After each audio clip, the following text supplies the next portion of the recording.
Welcome back, everyone, to the continuation of Trustworthy Selling Preview Day. My name is Rick Funk. I am the Director of Global Business Development here at LIMRA, and it's my pleasure to be the host of this portion of the program. Before we actually jump into today's session, let me just kind of back up and summarize where we've been on this Trustworthy Selling Preview Day journey and where we're headed. Last Tuesday, we started off by providing you with a high-level overview of trustworthy selling, followed by an executive panel discussion in which you heard from executives from 3 different types of organizations on why they implemented trustworthy selling, how they implemented trustworthy selling, and they discussed the results they were realizing. On Thursday of last week, we gave you a real feel for both the content and the adult learning activities that are contained within the 10 modules of trustworthy selling. And just prior to this session, we had Joey and Sarah and Jackie really fill you in on the certification process for both the facilitators and the coaches and the roles that they play in helping make trustworthy selling a successful program. On Thursday of this week, we have a special session that will be conducted in Spanish for our friends in Latin America. And in this session, we are going to share with you, if I can get the slide up here, okay? And in this session, we are going to share with you the different levels of evaluation that are contained within trustworthy selling and how we actually measure impact. And here to help us understand all of that is a longtime colleague of mine, researcher extraordinaire, Nancy Murphy. Nancy is the Associate Research Director in the Talent Solutions area at LIMRA. And Nancy, welcome to Trustworthy Selling Preview Day. Thank you, Rick. I'm very happy to be here. Well, we're excited to have you here, Nancy. And you know, Nancy, as I think about trustworthy selling and all the things that make trustworthy selling a special and unique program, maybe the part that we are most proud of is the impact that trustworthy selling is having with different types of organizations across the financial services industry. And it really goes back to the genesis of why 2 mission-driven organizations, LIMRA and HPN, came together to really make an impact in the industry. And I think this is really where trustworthy selling separates itself from the rest of the pack, and really for 2 reasons. Number 1, LIMRA is in a very special and unique position with the ability to collect productivity and survival data from our companies because that's what we do. We do that all the time, right? And secondly, we have the in-house expertise with people like you, Nancy, that are able to conduct the analysis to show the impact for trustworthy selling. And that's why we're so excited to have you here with us, Nancy, because you are the person who analyzes primarily the trustworthy selling data and generates the results. And by the way, folks, that includes a process that Nancy will describe later on that has been approved by the Association of Talent Development, the ATD. So Nancy, let's get this conversation going, and let's start off by describing for our audience the different levels of evaluation that are contained within trustworthy selling. We've built into the Trustworthy Selling program 4 levels of evaluation that pertain specifically to the participants. Do they like the program? Do they understand the material? Are they using the skills and techniques presented in the training sessions? And are they more productive because of it? Our design mirrors the Kirkpatrick model with its 4 levels of evaluating the effectiveness of a training program. React, learning, behavior, results. I'll say just a few words about levels 1 and 2, and then we'll get into more detail about levels 3 and 4. Level 1, do they like it? This is your typical smile sheet that participants complete at the end of the training session, and it gets at their reaction to the program. The overwhelming majority of respondents say, the program exceeded my expectations. This was a good use of my time. I would definitely recommend it to my colleagues. They like it. And that's good to know, but we've learned so much more. We looked at all the participant evaluations we've collected over the years and incorporated many of the recurring comments and much of the constructive criticism into the development, into the design and content of TS 2.0. Level 2, do they understand the material? During the course of the training session, participants are asked to demonstrate their understanding of the material through quizzes and role play and interviews and things of that nature. Okay, Nancy, thank you, first of all, for describing the first two levels of evaluation. I just have a couple of comments. First of all, folks, what we have found based on the first level evaluation is that 93% of all the participants who go through Trustworthy Selling rate it as a valuable use of their time and would recommend it to others.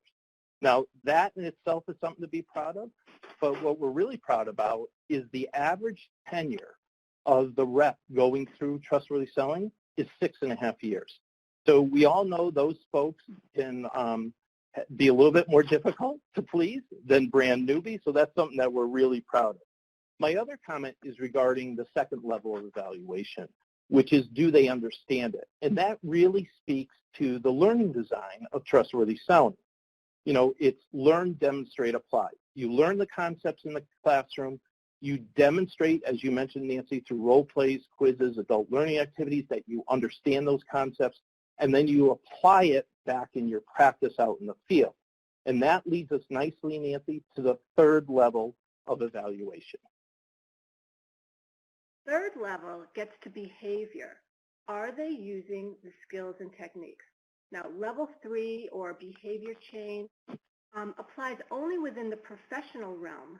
We don't administer the behavior change survey to Quick Start participants. 1 month after the completion of the program, participants are asked to complete an online survey that is designed to gauge the extent to which they are using the skills and techniques learned in training. The survey consists of 50 statements. I recognize, I demonstrate, I engage, so on and so forth.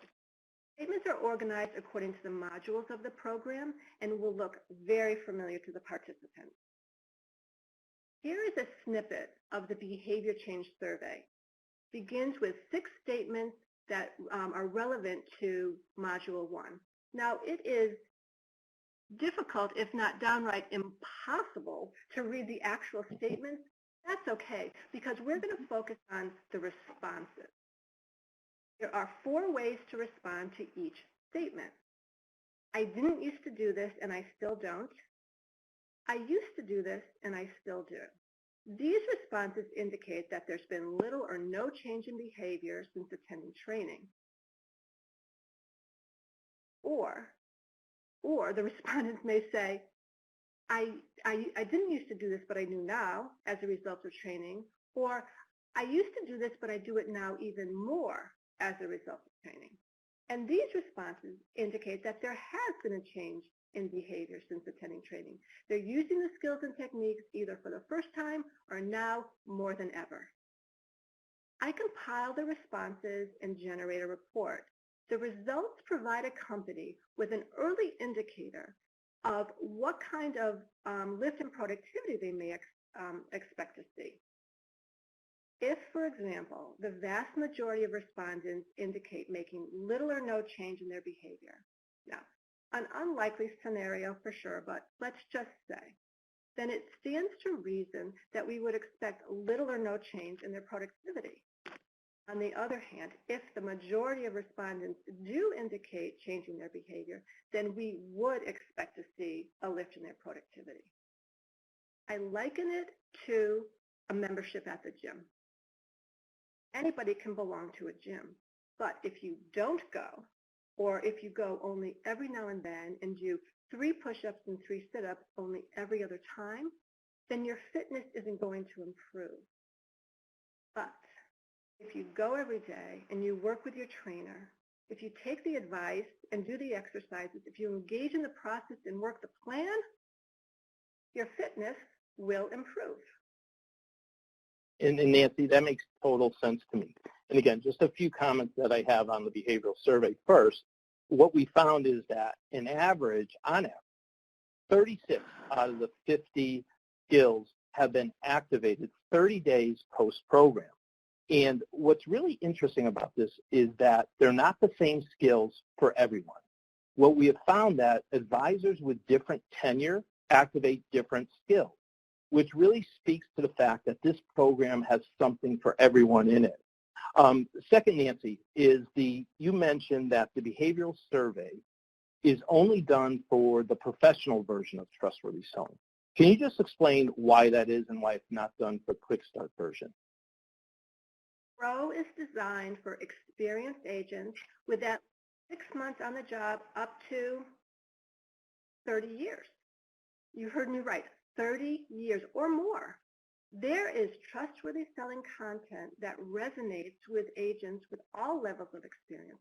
And what we've heard from our veteran agents is that the program reignited them. That didn't answer your question. So the answer to your question is, professional is designed for experienced agents. Agents who are in the business, working and selling. They have behaviors, ways of doing things. They have a before. Quick Start is appropriate for new agents, inexperienced agents who don't have a before. Quick Start is designed to introduce and develop behaviors. Quick Start is designed to get new agents off to a quick start on the right foot. Okay, that makes total sense, and I get it. So my last question regarding behavioral survey, and you mentioned it a little bit, is the fact that the change in behavior could be a leading impact to the lift in productivity or so forth. And Nance, because I know you so well, and I know you love to slice and dice the data, have you done the analysis to show a correlation between behavior change and impact? And if you have, can you share with us the results? Well, I have, and you know me well. So I looked at a number of companies who used Pro, administered the behavior change survey, and had a response rate of 30% or better, and then went on to conduct a BERT. And what we see is that there is indeed a relationship between behavior change rate and productivity lift. So I took the companies and split them into two even groups, high and low. What we see here is that the group with high behavior change rate experienced a 43% lift in average monthly premium compared to 14% experienced by the low behavior change group. And by high behavior, I mean where 50% or more of the respondents indicated changing their behavior regarding 65% or more of the skills and techniques. Wow. I would say that is a pretty strong relationship, Nance, between the behavior change, which makes sense, and the impact on productivity. And it's really a nice segue into the fourth level of evaluation, which is the business impact analysis. But before we get there, I would just ask our audience, take a minute and tell us what you think so far about the different levels of evaluation contained within trustworthy selling, and share your thoughts in the chat box. And we'll address those at the end, or address any questions you have. So I should have said that up front. If you have any questions, please go ahead and share that. But please share us, what are your thoughts about these different levels that Nancy's describing? So Nance, I guess now is really the moment everyone's been waiting for, where the rubber really hits the road. This is the fourth level of evaluation. Can you share with us that? The all-important question, what everybody wants to know is, what is the impact on productivity? But two comments before we dig in. First, we've conducted BERT studies for about 24 companies using a standard method applied to all. And we have shown time and time again that trustworthy selling has a positive impact on productivity. Now, not all companies who use Trustworthy take us up on our offer to conduct a BERT, and that's okay. We have plenty of evidence to show that it works. But if a company wants to do a BERT, we are happy to work with them, as it's all included as part of the package. Comment number 2. Years ago, early on, we submitted a case study to what was then the ASTD and now is the ATD, the Association of Talent Development, a case study outlining the 4 levels of evaluation we've built into the Trustworthy Selling Program to be considered in a publication pertaining specifically to measuring the effectiveness of training programs. And our case study was accepted. We're Chapter 9. And this is a big deal. Getting the stamp of approval from the ATD, well, it legitimizes our BERT. And this slide here was featured in that case study. So, very cool. We've designed for measuring and computing impact what we call BERT, the Business Impact Results Tracking, includes 3 elements: the participant group, the control group, the assumption. We start with the participant. In fact, every participant for the 3 months prior to training, the months during training, and for each of the 3 months after training. I calculate the average monthly production before and average monthly production after, and then the percent change in average monthly production. Now, in and of itself, we don't know if change in production is what we would have expected anyway during this time period, or if it's better than expected, or how much better. So to put it into perspective, we compare the participant group to a control group made up of agents with the same level of experience, working in the same agencies with the same management style, administrative support, office morale, selling the same products in the same market during the same time period. I calculate the control group's average monthly before, average monthly after, and its percent change in average production. The assumption. BERT is based on the assumption that had the participants not gone through training, their change in average monthly production during this time period would have been the same as that of the control group. They would have been part of the control group. So what do we know? We know the participant group's percent change, what they actually achieved. We know the control group's percent change, what we would have expected the participant groups to achieve. Therefore, we say that it's the difference between the two that we call the lift or impact attributable to trustworthy selling. Okay, Nancy, and we have the ATD case study slide up there. Can you just explain that to the group? Like, what is this really showing here? What is this? So what we see here are the change rates for the control group and the participant group, what back in the day we called non-attendees and attendees, the change rate for the control group and the participant group for each of the 3 measures. So looking at premium, 2%, what that means is that the control group's average monthly production during the 3 post-training months was 2% higher than its average monthly production during the pre-training months. And 18% says that the participant group's average monthly production after training was 18% higher than its average monthly production before. So now we are left to do the arithmetic. Based on our design, based on our assumption, based on our design, we say that the difference between the two, 16%, is the lift in premium production attributable to trustworthy selling. And we see a 24% impact on policies and a 30% impact on clients. Okay, so just summarizing really quickly, I want to make sure I got this. Essentially what the BERT process is doing is, as much as humanly possible, we are isolating trustworthy selling as really the only variable between the participant group, the group that goes through trustworthy, and the control group. Do I have that right? Yes, you do. That is what we aim to do. Yep. Great. And Nancy, when it comes to tracking productivity, what types of metrics do companies ask us to track? They ask us to track everything. We have tracked a variety of metrics. We have conducted BERT studies for a variety of companies. life-oriented, PC-oriented, investment-oriented. We track whatever is important to the company, and it's likely to be something that they're already tracking that's easy to compile and report, but it has to be something that can be affected by training. For one company, what was important? 17 metrics were important. You said 17, right? 17? 17. Okay.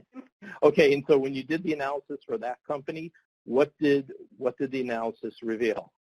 Our initial analysis showed that there was positive lift in 16 of the 17 metrics. Not bad. That's not bad. 16 out of 17 ain't bad. Okay, so Nancy, let's talk about kind of what's the typical lift that you see for most companies who use trustworthy selling? Well, Rick, I don't know about typical, but the range of impact percentages that we see is wide, and the mean is 20%. Okay, I think I just had my hand statistically slapped. Okay, I appreciate that, Nancy, for getting me back in line here. But 20%. So we're seeing an average lift in productivity for companies of 20% or more. But what does that mean? Are you able to quantify that? I mean, what does it mean to really have a 20% lift? Can you give an example? Let's work through an example. So we had a company with 41 participants. As a group, they had a 42% lift in average monthly premium. That equates to $863 additional premium dollars per month per agent. By do the math, that translates to 106,000 additional premium dollars for the 3 months for the entire group. Wow. So you're saying based on just 41 individuals, based on 3 months of productivity, that they brought in an additional $106,000 of annualized premium.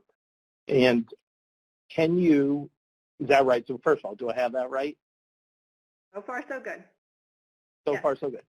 Can you project out what that impact would be for that group, for these 41, for a full year? 41, 106 for 3.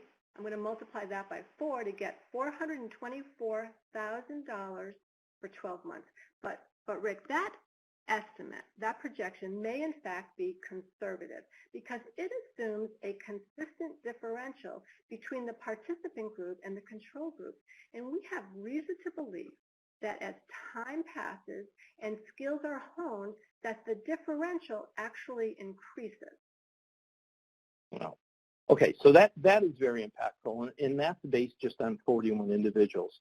And folks, can you just imagine for a second, instead of just 41, can you imagine if you put 400 folks through, as an example? And Nancy, I'm doing the math, correct me if I'm wrong, in just 3 months, if you had the same type of results, you're talking about over $1 million of annualized premium based on 400 folks coming through. Not to mention the productivity that these folks would bring in for the remaining part of their career. So that just to me strikes me as very, very powerful. Nancy, I'm going to switch gears on you for a second. We've been talking about the BERT process for the professional version. Can you explain to us how do you measure productivity lift for the quick start version? As you said with the behavior, there is no before, right? Can you explain that to us? So the methods for measuring a computing impact for Pro and Quick Start are different in the details, but similar in theory. Measure the participants, compare to a control group, apply the assumption. Now, while Pro compared 3 months post to 3 months pre, Quick Start takes a year-over-year approach. We start with the participants. We track the participants out 6 months after training and then circle back 6 months later and look at them at 1 year. I calculate the participant group's average survival and production at each point in time. Now, in and of itself, we don't know if these averages are what we would have expected of new agents anyway, or if they're better than expected or how much. So we compare the participants to a control group made up of last year's agents, last year's new agents who didn't go through Trustworthy. I calculate their average survival and production at each point in time. Now, we apply the assumption. The assumption is that had these agents not gone through Trustworthy Selling this year, that their average measures would have been the same as last year's new agents. So what do we know? We know what the participants achieved. We know what we would have expected them to achieve. Therefore, we say that the percent difference between the two is the impact attributable to Trustworthy Selling. Let's start. Okay. So, so really, in essence, I'm going to, again, summarize. The control group in this case is the class the year before that didn't use Trustworthy. So we're comparing the class going through to the class that didn't go through the previous year, correct? Correct, yep. Okay, and so Nancy, go ahead. Can I just say a word about this slide? So whereas that ATD slide that we showed a little ago showed change percent, and we were left to do the math ourselves to calculate the impact percentages, this slide shows the impact percentages, the actual how much better than expected the Quick Start agent performs for each of these metrics: survival, policies, premium, and investment FIGR. And this was for a company, you can see the years 2016 through 15. Nancy, do you have an example of a company who's using the Quick Start version a little more recently than this company that you can share with us? Yes, I do. I can. And in fact, I am going to name names, which is something that we do not do when we share company results with an audience. But this particular company has given us permission to share its identity. In the spring of 2017, Mutual of Omaha rolled out Trustworthy Selling Quick Start enterprise-wide and worked with us to conduct a BERT. So initially, we tracked the participants out for 6 months, and then we circled back and looked at them again at 12 months. And this is what we saw regarding survival. In our initial BERT report, we reported that the participant groups achieved a 1% better than expected 6-month survival rate.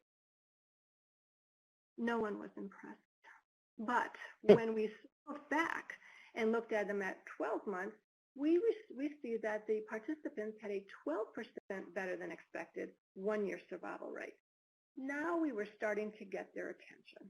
Now, Mutual of Omaha tracked 3 metrics: policies, premium, and first-year commissions. This slide shows the impact percentages for each metric at the 2 points in time, where for policies, initially the participants achieved 36 better than expected production, and then at 1 year it was 46%. My glasses. So I'm sorry. Premium, they started 61% better than expected and ended the BERT analysis with a 55% better than expected premium production. And they earned initially 45% more than expected, and at 1 year earned 61% better than expected. And these results show that Trustworthy Selling Quick Start has a positive impact on early survival and production. The end. No, not so fast. Actually, at the end of the standard BERT, Mutual of Omaha asked us if we would continue to work with them and track these participants out for 18 months and then ultimately 24 months. So we agreed to do an expanded BERT, and then we waited for time to pass. And when the time was right, these are the results we see. For survival, we started at 1% to 12%. At 18 months, the participants had a 22% better than expected survival rate, and they ended out the 24-month period with an 8% better than expected 2-year survival rate. But check out the production. What we see here is that, by and large, the Trustworthy Selling participants achieved increasingly better than expected results at each successive point in time. Not only does Trustworthy Selling result in improvement at early, not only does Trustworthy Selling result in early survival and production. It also has sustainability. Right. And that Nance that's impressive. So the results are getting better. I mean, and I'm sorry I don't have use of the arrow here, but you can see in each of these 4 bar charts, it basically, the line just keeps increasing, Nance. And I think that goes back to what you said earlier when we asked about those 41 individuals, and I asked you to project out based on their 3-month production for a year, and you said, you know, I'm going to do a straight mathematical equation, but we have reason to believe it would get better over time. And correct me if I'm wrong, but this is a lot behind your reason to believe that it would get better. This is the evidence, and we have no reason to think that this increasing differential that we see here in the Quick Start agent group wouldn't also occur in the professional group. Okay. And Nance, I have another question for you. It really ties back to the session that Joey and Sarah and Jackie did just before our session, and that's coaching and the impact of coaching on the overall results. Have you done any type of analysis that shows that coaching does or doesn't have an impact on the impact of productivity? We had a company that had a robust coaching element as part of its Quick Start program. And what we see is that agents who self-reported receiving a high level of coaching achieved greater lift than those reporting receiving a low level of coaching. And this confirms that the practice of meeting regularly to discuss skills, to reinforce techniques, to encourage new behaviors, coaching really can have and really can enhance or even maximize the effects that training has on productivity. And that makes sense. And I was just wondering whether we did it. So that makes total sense, that high coaching or good coaching has an impact on the overall results. Okay, folks, so we've come to the end of our formal conversation. I did see a couple questions, Annie. I know you had a question. I think Joey answered it. If he hasn't, please ask the question again. But at this time, I want to really open it up for any questions you folks may have at this point in time. Okay, great.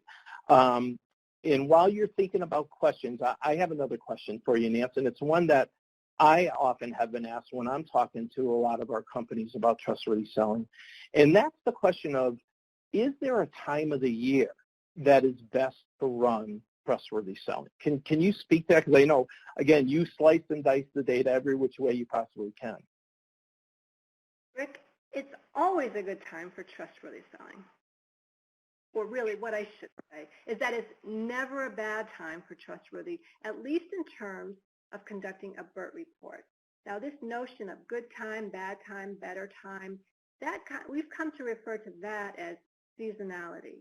And what we know about seasonality is that it has an effect on the results, but not on the outcome. And the phenomenon of seasonality really only applies to the professional version based on the design of the BERT, where we're comparing 3 months post, 3 months pre.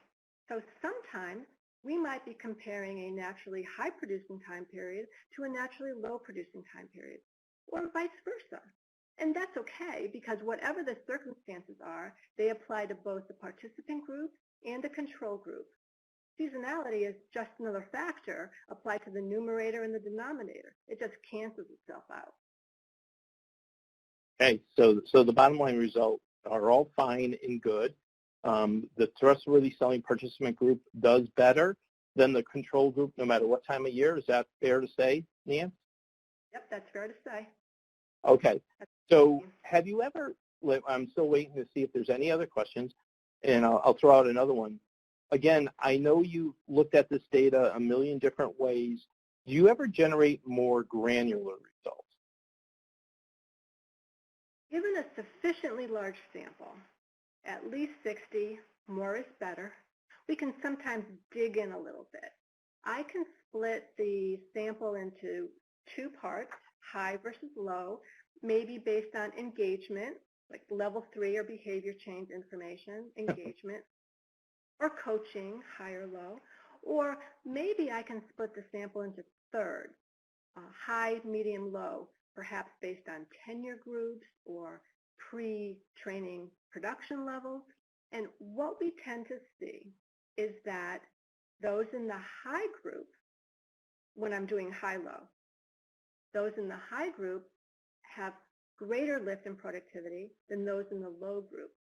But when we split the group into thirds, where we tend to see the greatest impact is in the middle, that movable middle. So think about scholastic achievement in school. You've got your A students, your B students, your C and D students. You can train and teach and coach your A students, and they will show some improvement, but there's only so much room to grow. They're already A students. You can train and teach and coach your D students, and they're likely to see some improvement too, but maybe scholastics just ain't their thing. But when you look at your B and C students, there is so much room for improvement. So when you teach and train and coach your middle group, that's where we're seeing the greatest amount of impact. That movable middle. Marvelous movable middle. The marvelous movable middle. And, you know, I just look at this slide and I look at the first year commissions, and that really says it all to me when you talk about return on investment. I'm going to speak to that in a second as we wrap up, and we're getting very close to the end here. So, Nancy, I have one final question for you, and I hope it's not an unfair question, but if you had to sum up trustworthy selling in one word, in terms of all the BERT analysis that you have done over the last several years, what would that one word be? One word for trustworthy selling, and Rick, and the impact with the BERT. I'm going to need 2 words, please. Okay, you get 2. It works. It works. It works. Okay. Well, Nancy, I think we'll leave it at that. I really want to thank you for being here today. But more than that, I want to thank you for your dedication, your professionalism, your enthusiasm, your passion for doing this, folks. This woman loves the data. She absolutely lives for it. And I want to thank you for your diligence to really conduct these evaluations at the highest professional standards, because it's so important. You know, folks, 10 years ago, we imagined a program that could really make a difference in the industry and that would drive real sustainable growth for our companies. We believed at that time that the combination of art and science that you heard about when we talked about this program would be the equation for success. Today, we know it's the equation for success, and we can prove it.